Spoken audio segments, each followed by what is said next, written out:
Thank you very much for coming to our program. We're very honored to have you. We'd like to ask you a couple of questions. First of all, we would like to congratulate you for your great performance. It's been now 3.5 years you've been in office, and your performance has received lots of praise from the press all over California and from the journal, Wall Street Journal. Well, thank you, Dimitri. It's good to be here, and I appreciate you having me here, and it's an honor to be of service to the people of California. We know, of course, that you're running for re-election. Yes. We want you to be our treasurer again, and you know very much, as I know, that the Greek community is 100% behind you in this effort. Well, and I might just say that I remain very grateful to the community for all its support. I mean, the fact is that I wouldn't be treasurer today, but for the belief in me by my family and the community.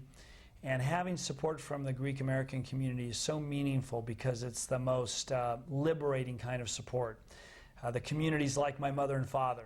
In the end, the community expects of me that I should do well, conduct myself with integrity, and it's very nice to have a base of support like that that really allows me to always think about doing the right thing, not the things sometimes that people in the political realm think about, what do I need to do to stay in office? And to have this kind of support really gives me strength.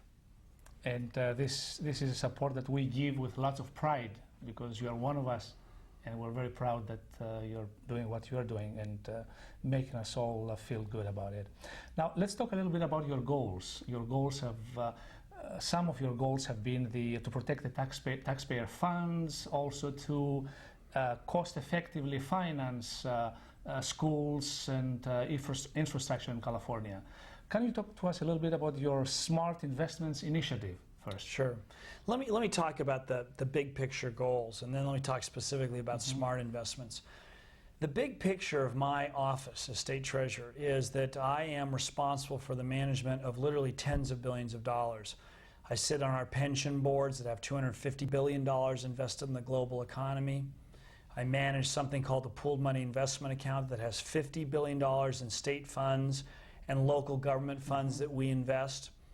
And I also am responsible for financing university expansions, transportation projects, school projects, and administering monies for housing, small business loans. Now, the most important expectation that taxpayers should have of me is I manage the money well, get a good return, make sure that I protect pensioners and taxpayers.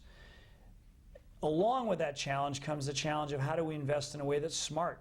How do we invest in ways that enrich our communities and our state for the future? And here in California, we are going to grow by another 12 million residents by 2020.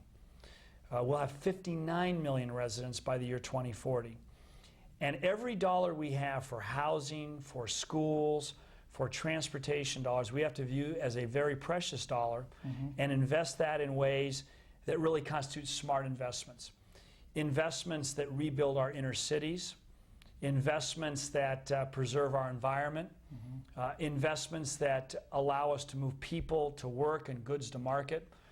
And so when I took office in June of 1999, we put out a major initiative called Smart Investments, in which we said that the state has a key responsibility as the population grows to make sure that our growth patterns are smart, that we don't just sprawl, that we revitalize existing communities, that we give people options beyond highways to move, in other words, high-speed rail, mass transit, that we invest in parks and open space to preserve the environmental quality of California, that we make a set of investments to ensure we remain economically competitive because we preserve the quality of life in California. And it's really been at the center of what I've tried to do as treasurer.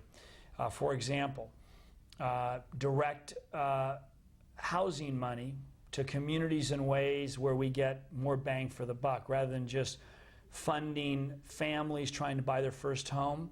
We've used money to provide down payment assistance and low interest mortgages to teachers who are willing to go teach in tough inner city schools. So we help a family buy a home, but we also help our school system. rather than just deposit state money in banks all over the world, we've said let's deposit our money in California banks so the money can be used for home and business lending here. Rather than invest in real estate without regard to its impact on our future, we've increased our real estate investments in the urban communities of California so that we get a good return, but we also provide some wealth in our own communities. Mm-hmm. Now, can you talk to us a little bit about the double bottom line theory? Well, as with everything we do, we're always trying to think about how we take our wealth, our investment portfolio, and not only get good returns, but create wealth for our own economy, wealth for California's future. So in the same way that we've tried to think about the smart ways to invest money for housing and transportation, we've also carried this thinking to our pension and investment portfolios. And we have looked very hard for investments that meet the double bottom line. And what the double bottom line is getting a good return. That's the first bottom line. Mm-hmm. That's the bottom line that counts and that taxpayers care about. And then secondly, the second bottom line is let's see if we can't get that good return by investing here in California. Let me give you some examples. Mm-hmm. When I became treasurer, we had about $1.9 billion in deposits in California lending institutions. We now have over $5 billion deposited, instead of in 25 institutions when I took office, now in over 120. Mm-hmm. And we get solid returns on our deposits. We get better than Treasury bill return. We take full collateral so that we're protected. Mm-hmm. And these deposits give money to small savings and loans, credit unions to make auto, home, and business loans in California. A good double bottom line. We get a good secure return, and our money stays here in California to provide more capital for lending in our state. That's one example. A second example is in our state's investment fund, we've now invested over $1 billion in mortgages for working Californians. And again, we get a solid return. Last year when the markets were doing terribly, on our mortgages, we got 6.5% at the same time that we provided capital to working Californians to buy a home. And we did it smartly. We got Fannie Mae and Freddie Mac, the big federal institutions, to insure us. So we're getting a good return and providing mortgage money here in California. And we've really worked hard to think through how we get a smart, solid return. At the same time, we use our wealth to create more wealth for future generations of Californians. Great. Now, can we discuss a little bit, or can you talk to us a little bit about the current, so to speak, financial crisis as a result of last year's electricity crisis? Sure. I mean, as you know, California's been through a significant trauma.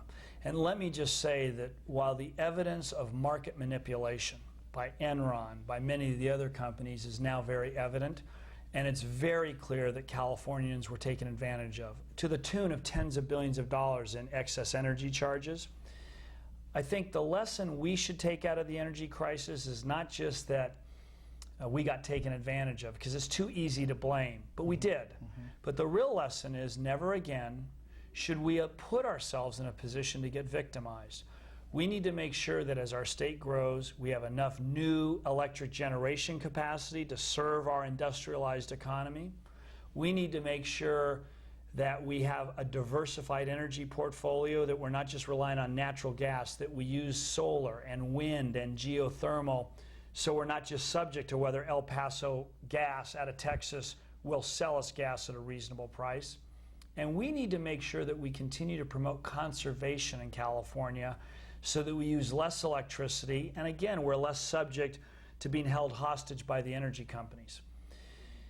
As a result of a decision by the governor and the legislature, the state purchased significant electricity, has debts of about $10 billion, and it's fallen to me as treasurer to refinance that debt. Mm-hmm. And hopefully by this summer, we will be able to sell bonds that will repay the state's general fund, money intended for education, health care, law enforcement, money that was temporarily used by the governor and legislature for energy purchases. Hopefully by this summer, we can sell those bonds, which will repay the state for those purchases. Phil, I would like to thank you very much for joining us. I would like to thank you for being a great treasurer, taking care of our state's finances, and we'll be there in November to support, to vote for you, and celebrate your re-election. Well, thank you, Dimitri, and let me just close by saying I appreciate the opportunity to be here, and most of all, again, I appreciate the support of the community, and I can only promise you one thing. I can never say I won't ever make a mistake, but I'll never dishonor the community. I'll work hard to bring pride and integrity to my public service, and I hope in the course of doing that I can bring pride to our heritage. Great. Thank you very much again. Thank you very much.